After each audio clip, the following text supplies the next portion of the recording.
எனக்கு அன்பான தேவ ஜனமே, இந்த அதிகாலை வேளையிலே ஒரு முறை கூட உங்களை இயேசு கிறிஸ்துவின் வல்லமையுள்ள நாமத்தினாலே வாழ்த்துக்கிறேன். இன்றைக்கு இந்த உலகத்திலே மனிதன் எதையோ தேடி அலைந்து கொண்டிருக்கிறான்.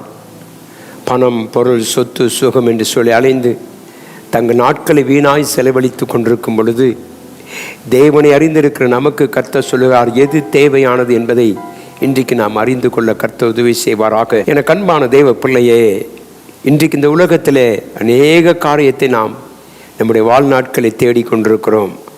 ஆனால் இயேசு கிறிஸ்து தேடுகிற ஒன்று என்னவென்றால், மார்க் எழுதின சுவிசேஷம் 11ஆம் அதிகாரம் 3வது வசனத்தை வாசிக்கும் பொழுது, ஏன் இப்படி செய்தீர்கள் என்று ஒருவன் உங்களிடத்தில் கேட்டால் இது ஆண்டவருக்கு வேண்டும் என்று சொல்லுங்கள், உடனே அதை இவ்விடத்திற்கு அனுப்பி விடுவான் என்று சொல்லி அவர்களை அனுப்பினார். கர்த்தராகிய ஆண்டவர் சீஷலோடு கூட சம்பாஷித்துக் கொண்ட நாட்களிலே அவர் சொல்லக்கூடிய காரியம் என்னவென்றால், உலகத்திலே இருக்கிற இந்த நாட்களிலே தேவனுக்கு எது தேவை என்று சொன்னால், முதலாவது பார்க்கிறோம், இங்கு கட்டப்பட்ட ஒரு கழுதை குட்டி.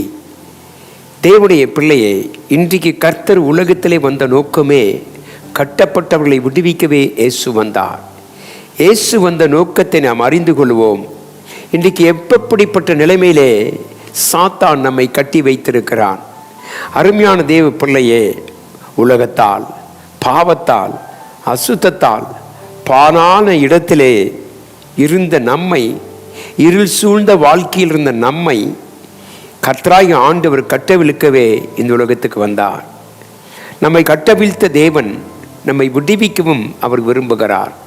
சிந்தித்து பாருங்கள், நாம் எதிலே கட்டப்பட்டிருக்கிறோம் என்று நாம் சிந்திப்போமானால், நம்முடைய பாவத்தினாலே நாம் கட்டப்பட்டிருந்தோம். என அன்பான தெய்வ பிள்ளை யோபு சொல்லுகிறான் 14ஆம் அதிகாரம் 17, என் மீறுதல்களை ஒரு கட்டாக கட்டியிருக்கிறேன்.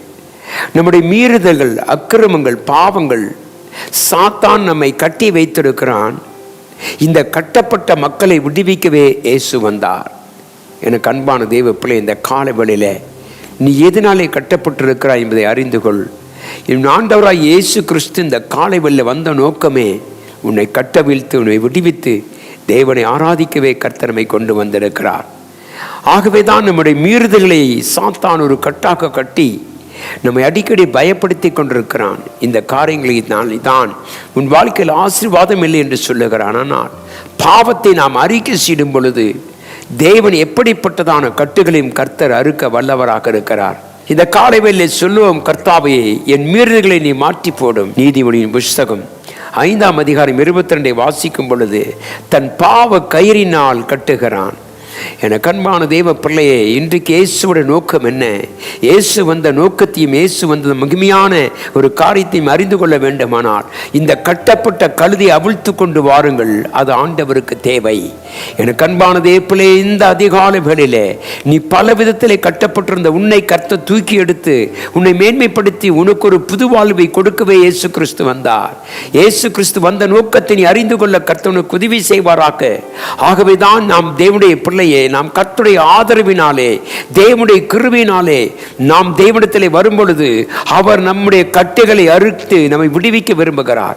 எப்படி இந்த கட்டப்பட்ட கழுதையை சீஷர்களிடத்தை கொண்டு அதை அவிழ்த்து கொண்டு வந்தாரோ, அப்படியே இன்றைக்கு தேவன் தம்முடைய ஊழியர்கள் மூலமாக, தேவன் தம்முடைய வார்த்தையின் மூலமாக, தேவனுடைய கிருபையின் மூலமாக தேவன் நம்மை கட்டவிழ்க்க விரும்புகிறார்.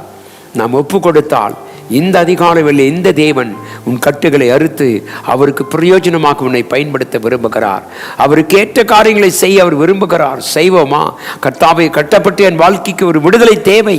பல விதத்தில், போராட்டத்திலே, கஷ்டத்திலே, கண்ணீரிலே வாழ்கிற உனக்கு ஒரு விடுதலை கொடுக்கவே இயேசு வந்திருக்கிறார்.